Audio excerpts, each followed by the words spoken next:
নির্দ্বিধায় বলতে পারি যে এই 4 বছরে প্রথম দিন থেকে শুরু করে আজ অবধি আমরা আমাদের কাউন্সিলর 100 জন কাউন্সিলর সহ আমরা কর্মকর্তা কর্মচারী সহ সততা, নিষ্ঠা এবং আন্তরিকতা নিয়ে কাজ করে চলেছি এবং দীর্ঘ 40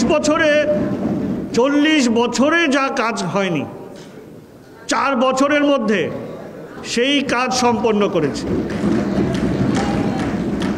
আপনারা কিন্তু যেই ধারণকৃত প্রামাণ্যচিত্র দেখানো হলো, আপনারা কিন্তু অনেকে দেখতে দেখতে ঘুমায়ে পড়ছিলেন, কারণ এত লম্বা। তো পুরাটা যদি দেখাইতাম তাহলে 2-3 দিনেও শেষ হতো না। একটা উদাহরণ দিয়েই বলি, 50 বছরে মাত্র 22টি ওয়ার্ডে 24টা অন্তর্বর্তীকালীন বর্জ্য স্থানান্তর কেন্দ্র নির্মাণ হলো।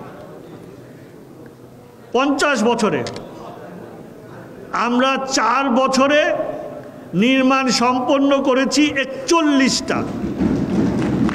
কেউ আমাদেরকে খাতির করে জমি দেয় নাই, কেউ বলে নাই যে আমি জমি দিলাম, আপনি সুন্দরভাবে এখানে নির্মাণ করেন। অন্তর্বর্তীকালীন বর্জ্য স্থানান্তর কেন্দ্র নির্মাণে সবাই কিন্তু বিরোধিতা করে।